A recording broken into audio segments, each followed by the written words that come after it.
Hello friends, welcome to tasty and simple cooks. మన ఆరోగ్యానికి చాలా మేలు చేసేటువంటి మెంతికూర పప్పు టుడే స్పెషల్. ఎలా చేయాలో చూసేద్దాం. ఇలా మెంతికూర పప్పుని పప్పుగా చేసుకుంటే చాలా చాలా బాగుంటుంది. మరీ గట్టిగా కాకుండా మరీ మెత్తగా కాకుండా ఇలా సాఫ్ట్గా ఉంటుంది. చూడడానికి పప్పు పలుకుల్లా ఉంటుంది. ముందుగా స్టవ్ పై ప్యాన్ పెట్టుకొని సరిపడా ఆయిల్ వేసుకొని తాలింపు దినుసులన్నీ వేసుకోవాలి. తర్వాత కట్ చేసి పెట్టుకున్నటువంటి ఉల్లిపాయ ముక్కలు, పచ్చిమిర్చి ముక్కలు, స్ప్రింగ్ ఆనియన్స్ ఉంటే వేసుకోవచ్చు. తర్వాత పసుపు మరియు ఉప్పు ఇవన్నీ వేసుకొని బాగా కలుపుకోవాలి. ఫ్రై చేసుకున్నాక ఇందులోకి మనం శుభ్రంగా కడిగి పెట్టుకున్నటువంటి మెంతికూర వేసుకోవాలి.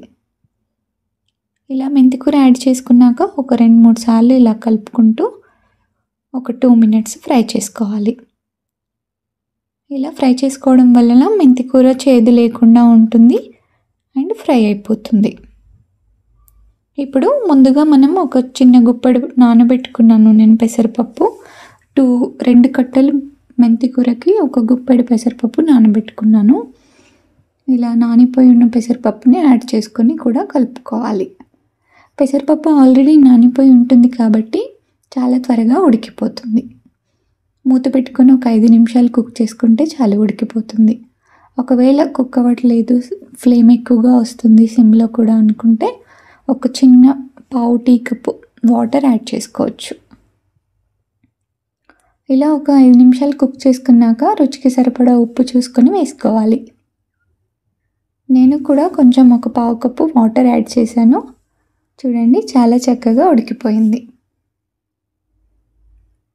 ఇలా కొంచెం పొడిగా అవ్వడానికి మరొక 2 నిమిషాలు మంటని సిమ్లో పెట్టుకొని ఫ్రై చేసుకోవచ్చు.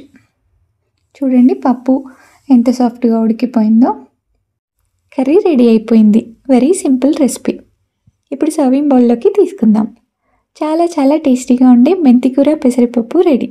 చేదు లేకుండా చిన్నపిల్లలు చాలా ఇష్టంగా తింటారు. చపాతీలోకి మరియు అన్నంలోకి చాలా చాలా బాగుంటుంది. మీకు నచ్చినట్టయితే తప్పకుండా ట్రై చేయండి.